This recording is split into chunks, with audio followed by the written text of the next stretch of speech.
อ๋อครับที่นอนน้องแพนด้านะครับโอ้ที่นอนน้องแพนด้าโอ้นอนตรงนี้เหรอคืนนี้นอนตรงนี้นะครับนี่ครับดูครับ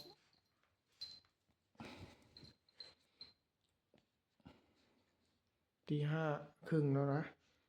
เนี่ยคืนนี้มันนอนตรงนี้นะเนี่ยตุ๊กตาเต็มเลยอ่ะมันไม่หนาวอากาศหนาวนะ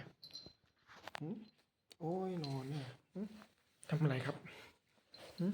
ทำอะไรครับนอนนอนยังโอ้ยหนาวเหรอหนาวโอ้น้องหนาวแฟนหน้าหนาวครับหนาวก็หนาวโอ้ยนอนหนาวหนาว